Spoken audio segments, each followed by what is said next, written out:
कभी सोचा है हम हिंदी में राजा का पुत्र की जगह सीधे सीधे राजपुत्र क्यों बोल देते हैं? आज हम इसी कमाल की चीज को समझने वाले हैं जिसे कहते हैं समास। देखिए, जब हम कहते हैं राजा का पुत्र, तो ये सुनने में थोड़ा लंबा लगता है ना? क्या कोई ऐसा तरीका हो सकता है जिससे ये छोटा भी हो जाए और पावरफुल भी लगे? बस यहीं पर समास अपना काम दिखाता है। और जवाब है राजपुत्र। देखा आपने, 3 शब्दों की जगह ले ली सिर्फ एक शब्द ने, लेकिन मतलब बिल्कुल वही रहा। यही तो है समास का असली कमाल, भाषा को छोटा बनाना और असरदार बनाना। तो चलिए इसकी परिभाषा को भी समझ लेते हैं। समास असल में 2 या 2 से ज्यादा शब्दों को मिलाकर एक नया मीनिंगफुल शब्द बनाने का प्रोसेस है।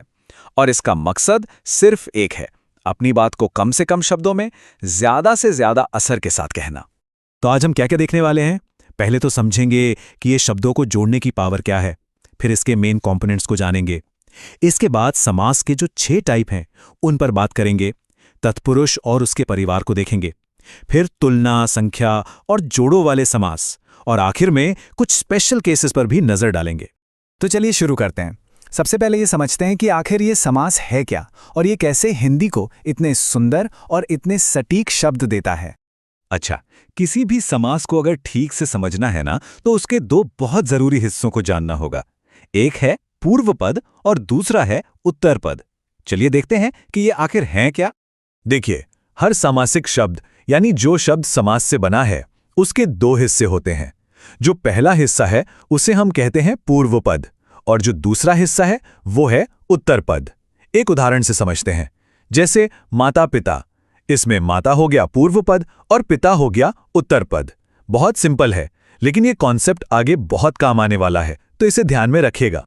और यहीं पर एक बहुत मजेदार बात सामने आती है। पता है समास का टाइप कैसे तय होता है? इस बात से कि इन दोनों पदों में से कौन सा पद प्रधान है, मतलब कौन सा मेन है। ये जो टेबल है ना, ये इसे समझने की एक तरह से मास्टर की है। किसी समास में पहला पद मेन होता है तो किसी में दूसरा, किसी में तो दोनों ही मेन होते हैं, और एक ऐसा भी है जिसमें कोई भी मेन नहीं होता। है ना इंटरेस्टिंग? तो अब हम बिल्कुल तैयार हैं समास के उन 6 मेन टाइप्स को समझने के लिए। चलिए एक एक करके सबको देखते हैं और ये भी समझते हैं कि ये प्रधान होने वाला नियम इन पर कैसे काम करता है। तो शुरुआत करते हैं उस ग्रुप से जहां दूसरा पद यानी कि उत्तर पद मेन होता है, और इस ग्रुप में जो सबसे कॉमन है वो है तत्पुरुष समास। तो तत्पुरुष समास की क्या खासियत है? इसमें हमेशा दूसरा पद यानी उत्तर पद ही मेन होता है। जैसे हमारे पहले वाले उदाहरण राजपुत्र को ही ले लीजिए। यहाँ असल बात पुत्र की हो रही है, राजा की नहीं। और हाँ, जब ये शब्द बनता है तो बीच के जो कनेक्टर वर्ड्स होते हैं जैसे का, के, में, वो हटा दिए जाते हैं। लेकिन रुकिए, बात यहीं खत्म नहीं होती।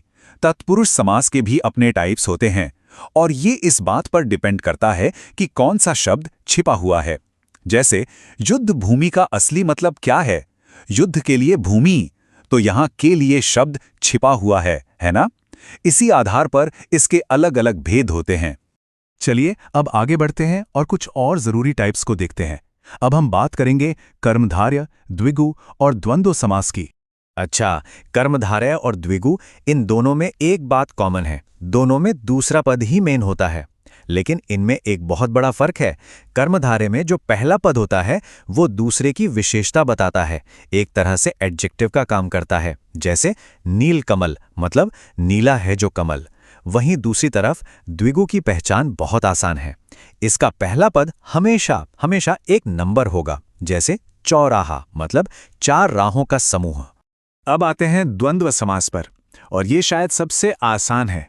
इसमें कोई एक नहीं बल्कि दोनों ही पद प्रधान होते हैं।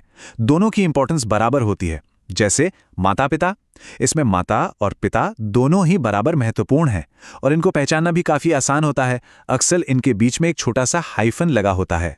तो अब तक तो सब नियमों के हिसाब से चल रहा था, लेकिन अब हम उन 2 टाइप्स पर आ गए हैं जो इन नियमों को थोड़ा सा तोड़ते हैं। ये हैं बहुव्रीहि और अव्ययी भाव। ये बाकियों से काफी अलग हैं। बहुव्रीहि समास को समझने का सबसे अच्छा तरीका है इसे द्वंद्व के ऑपोजिट देखना। याद है, द्वंद्व में दोनों पद प्रधान थे। यहां कोई भी पद प्रधान नहीं है। जी हां, कोई भी नहीं, बल्कि दोनों पद मिलकर किसी तीसरे ही मतलब की तरफ इशारा करते हैं। जैसे लंबोदर शब्द को लीजिए, इसका शाब्दिक अर्थ है लंबा है उदर जिसका, यानी लंबे पेट वाला। लेकिन हम इसे किसके लिए इस्तेमाल करते हैं? भगवान गणेश के लिए। तो देखिए, मतलब कुछ तीसरा ही निकल कर आया। और हमारी लिस्ट में आखिरी है अव्ययी भाव समास। ये वो अकेला समास है जिसमें पहला पद यानी पूर्व पद मेन होता है। अक्सर इसका जो पहला पद होता है ना, वो एक उपसर्ग जैसा होता है, जैसे यथा या प्रति, और यही पहला पद पूरे शब्द का नेचर तय कर देता है। तो हमने सभी 6 टाइप्स को देख लिया है, काफी कुछ समझ लिया। तो क्यों ना अब इस जानकारी को थोड़ा टेस्ट किया जाए, देखते हैं हमें कितना याद रहा। पहला सवाल ये रहा, दाल भात, इस शब्द में कौन सा समास है? आपके ऑप्शन हैं तत्पुरुष, द्वंद्व, द्विगु या बहुव्रीहि। जरा सोचिए, क्या यहां दाल और भात में से कोई एक ज्यादा जरूरी है या फिर दोनों का महत्व बराबर है? और सही जवाब है ऑप्शन बी, द्वंद्व समास।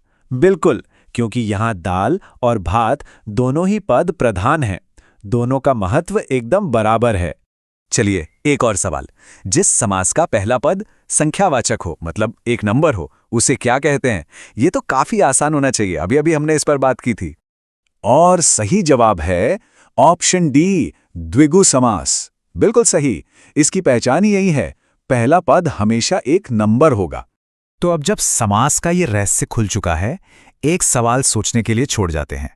हमारे आसपास हमारी रोज की बातचीत में हम जो पढ़ते सुनते हैं, उसमें कितने ही ऐसे सामासिक शब्द छिपे होते हैं, है ना? शायद अब अगली बार जब कोई ऐसा शब्द सामने आएगा तो हम उसे एक अलग ही नजर से देखेंगे।